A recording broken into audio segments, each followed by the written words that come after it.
Alam niyo ba kung anong pinakamagandang materials na pwede niyo gamitin para sa wall ng bahay niyo?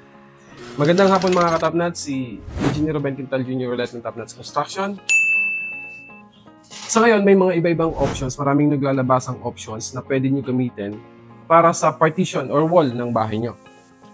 Una-una dito, unahin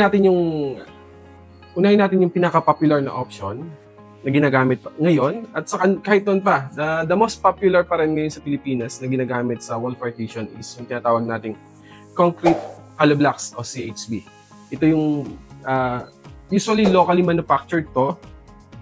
May yung blocks na may butas. Usually comes in sizes na 4 inches, 5 inches at saka 6 inches.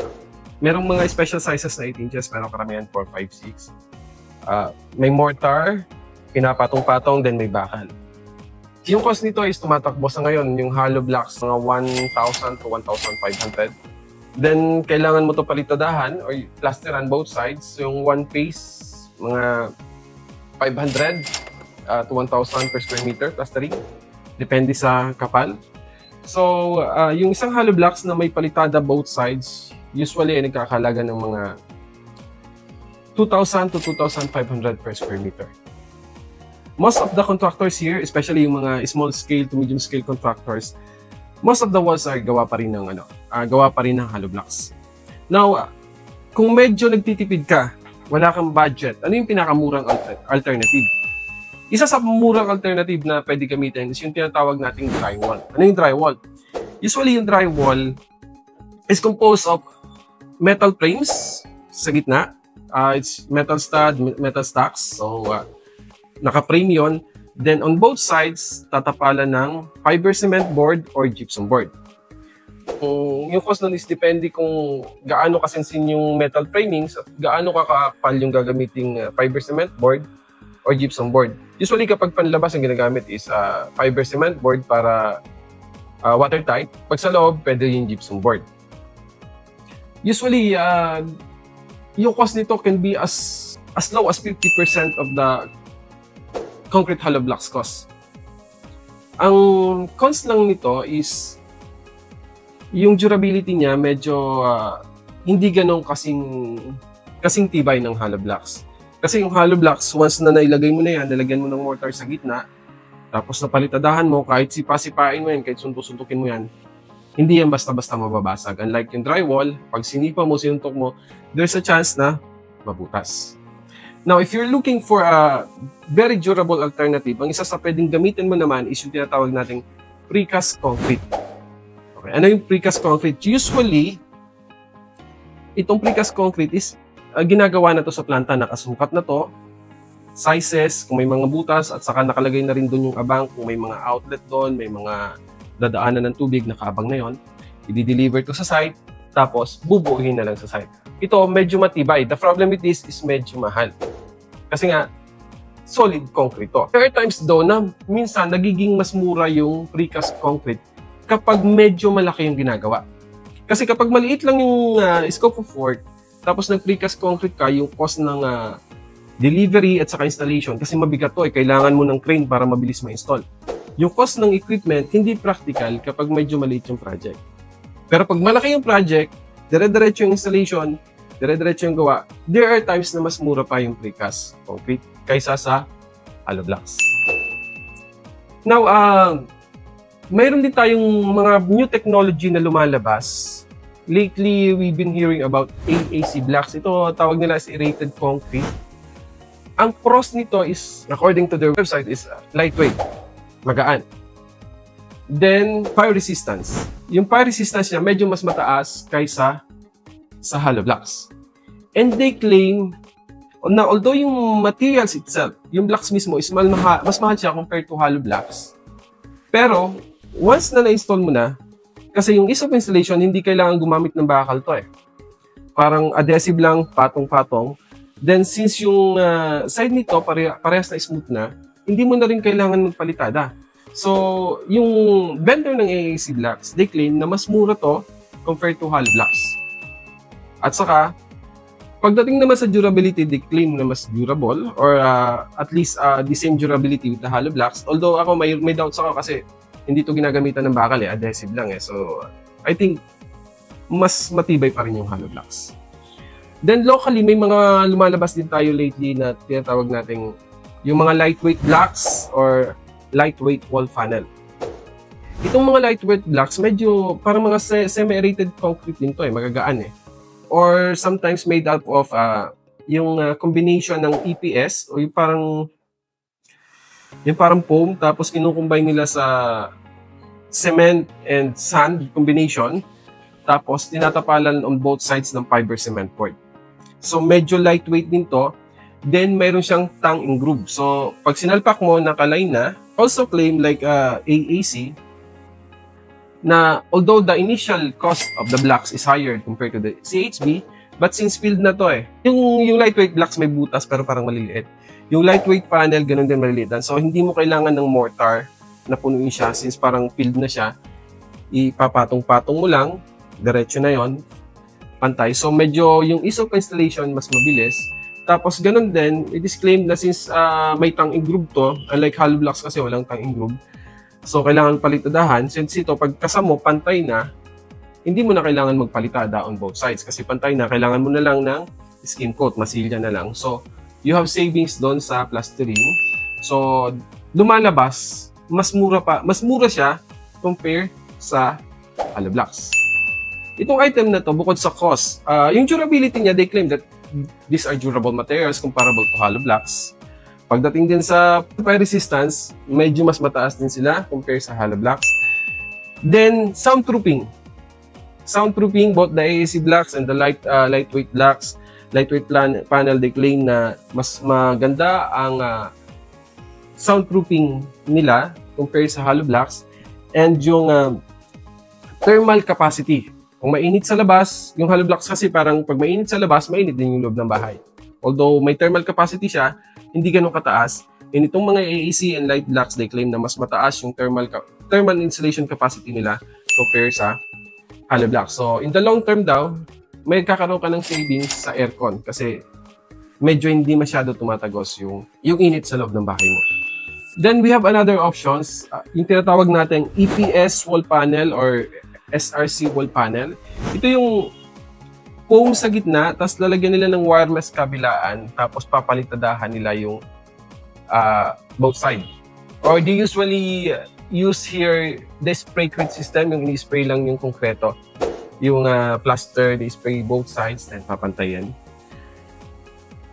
Pagdating sa cost, they also claim na mas mura to compare sa hollow blocks. At kasi nga, sa gitna, foam ka lang halos palitada lang yung sa gilid yung konti lang yung concrete mo.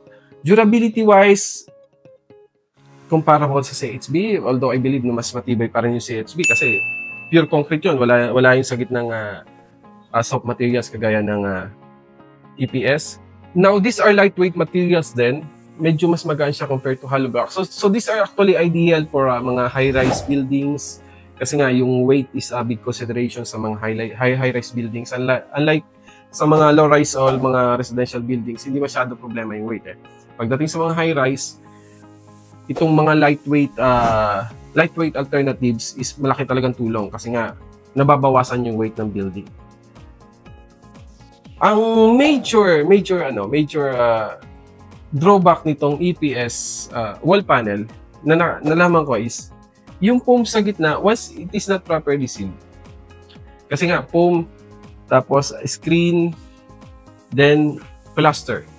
Once hindi properly sealed yun, kasi may mga outlet ka may mga lumalabas kang kuryente, may mga pipe na lumalabas because of the water line, electrical line. Pag medyo hindi siya properly sealed, pumapasok din yung mga ipis, kinakain ngayon yung foam. Ito yung isa sa drawback ng mga ganitong mga lightweight materials. Now, if these materials, especially itong mga new technology na lumalabas, mga alternative na CHB, minsan magtataka ka kasi they claim mas mura sila, mas madali install, mas durable, and in the long term, magkakaroon ka ng savings. You will ask the question, bakit sa ngayon, concrete hollow blocks pa rin ang pinaka-popular na ginagamit ng mga contractor or ng mga home builders. You go around Metro Manila, pasok ka sa mga subdivisions, outside subdivision, mga barangays, you will see na most of the contractors, ang ginagamit pa rin talaga nila is concrete hollow blocks. Bakit? I can give a few reasons.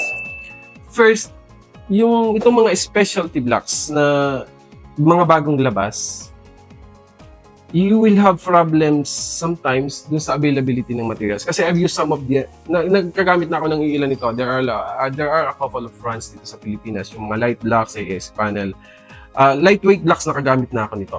The problem here is, nung bumili ako, may konting lead time. Okay, you wait for, depende sa load nila, you wait for a month or maybe less than that or more than that, depende sa availability ng item nila o sa load ng planta nila. Ngayon, pag nagkulang ka, yung initial estimate mo, nagkaroon ng problema, nagkaroon ng rework, let's say, nagkaroon ng rework, may mga variation si client, so kailangan mo magdagdag ng blocks, bibili ka ulit, pipila ka ulit ng ganong katagal. So, unlike hollow blocks, anytime maraming gumagawa sa paligid available yung hollow blocks So, anytime na kulangin ka, kailangan mo umorder, within the day, pwede mo makuha. Iyon ang isa sa advantage ng hollow block. Another thing is the workers, yung specialty workers. Kasi kailangan mo pa i-train yung workers. And sometimes, yung kiniklaim nilang hindi kailangan ng plaster, nagkakaroon ng problema doon. Kasi, although may tongue and groove yan, there are times na hindi na perfect Gumigawang ng konti, nami-misalign ng konti. At the end of the day, pagkatayo mo ng hollow blocks, there's a 50-50 chance na kailangan mo pa rin palitadahan. So, doble ngayon yung gastos. Mas nagiging mahal siya. Kaysa dun sa sinasabi nila na magkakaroon ka savings. Minsan, kapag hindi ganun kagaling yung workers mo, nagkaroon ng misalignment, you still will have to put plastering.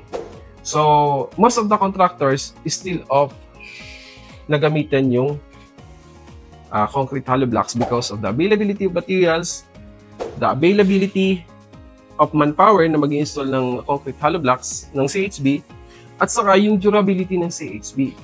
Kasi nga, medyo matibay yung CHB. Once na ilagay mo na yung hollow blocks, nalagyan mo ng konkreto, as long as hindi mo dinaya yung hindi binawasan yung halo ng konkreto, medyo yung hollow blocks, medyo mahina siya.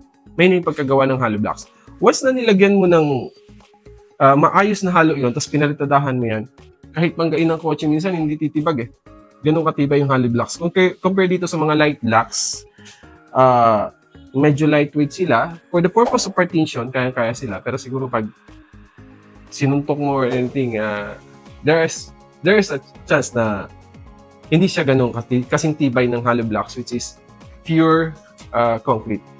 But still, you have to consider yung benefits na dinadala nila when it comes to the weight, kasi mas magaan sila. This is prepared para mga high-rise building. Additional insulation capacity, thermal insulation capacity, yung fire resistance capacity nila.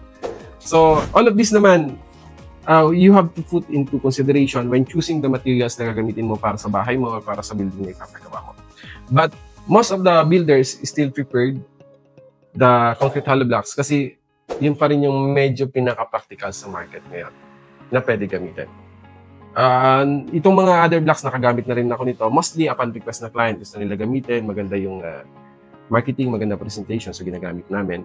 But if there is not, hindi naman kami nire-record itong mga specialized blocks, we usually propose the concrete hollow blocks.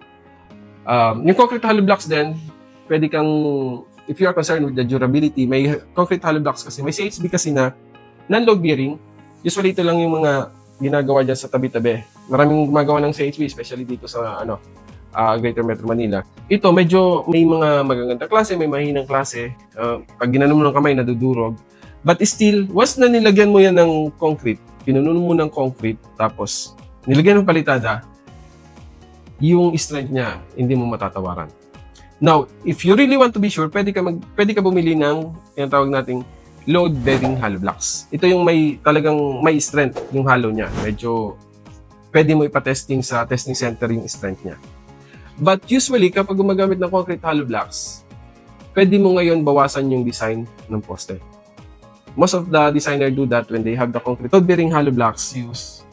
Pwede na siya double purpose as structural member na pwede dumala ng structure. So, yung columns, pwede tanggalin o pwede bawasan yung design. But if the hollow blocks itself, ang design mo lang talaga is for partition, hindi mo na kailangan mag-load-bearing hollow blocks since redundant na yung additional strength na ibibigay nun sa building. Yun lang po mga ka-top nuts. Maraming salamat sa panonood and see you again next time.